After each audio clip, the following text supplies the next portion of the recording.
யானைகளை பாதுகாக்க கடந்த 10 ஆண்டுகளில் அதிமுக அரசு எந்த திட்டமும் கொண்டு வரவில்லை என்று வனத்துறை அமைச்சர் மதிவேந்தன் குற்றம் சாட்டியுள்ளார். கோவை மதுக்கரை வனச்சரகம் வாளையாறில் ரயிலில் மோதி யானைகள் உயிரிழப்பதை தடுக்க நவீன கட்டுப்பாட்டு அறையை வனத்துறை அமைச்சர் மதிவேந்தன் திறந்து வைத்தார். இந்த திட்டத்தின் மூலம் தண்டவாளத்தை கடக்கும் யானைகளின் உயிரை பாதுகாக்கும் வகையில் 7 உயர் கோபுரங்கள் அமைத்து கூடுதலாக 5 இடங்களில் கண்காணிப்பு கேமராக்கள் பொருத்தப்பட்டுள்ளன. நிகழ்ச்சியில் பேசிய அமைச்சர் மதிவேந்தன் AI தொழில்நுட்பத்துடன் யானைகளின் உயிரிழப்பு தடுக்கும் திட்டத்தை தொடங்கியுள்ளதாக தெரிவித்தார். இந்தியாவிற்கு இது முதன்மையான திட்டம் என்றும் அவர் கூறினார். கடந்த 10 ஆண்டுகளில் அதிமுக அரசு எந்த திட்டமும் அறிமுகம் செய்யவில்லை என்று குற்றம் சாட்டிய அமைச்சர் மதிவேந்தன், ஆனால் 3 ஆண்டுகளில் இந்த திட்டம் கொண்டு வந்துள்ளதாக பெருமிதம் தெரிவித்தார்.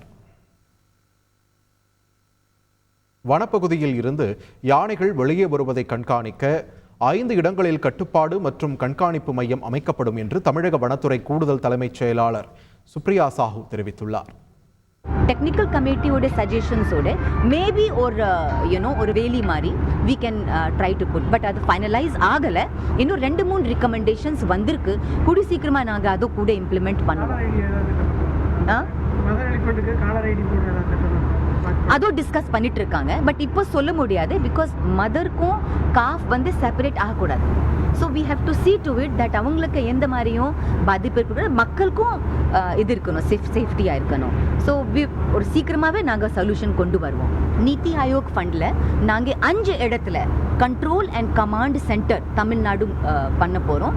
கான்ஃப்ளிக்ட் ஏரியாஸில் எங்கே எலிஃபென்ட்ஸ் வெளியே வருது, கான்ஃப்ளிக்ட் ஏரியாஸில் கண்டிப்பாக ப்ரையாரிட்டைஸ் பண்ணி செட்டப் பண்ணுவோம். கோவை மதுக்கரை பகுதியில் ரயில் மோதி யானைகள் பலியாவதை தடுக்கும் பொருட்டு புதிய திட்டம் செயல்படுத்தப்பட்டுள்ளது.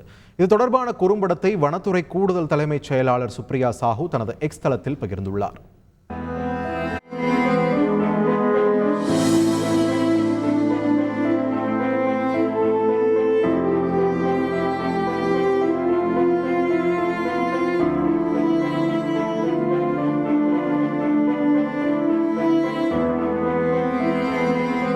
Boundary line of 150 meters of anticipated elephant crossing areas and pass information directly to the control room automatically.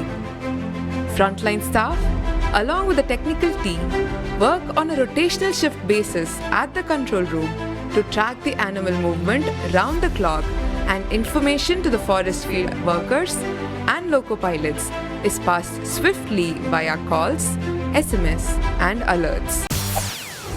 செய்திகளை உடனுக்குடன் தெரிந்து கொள்ள உடனே சப்ஸ்கிரைப் பண்ணுங்க.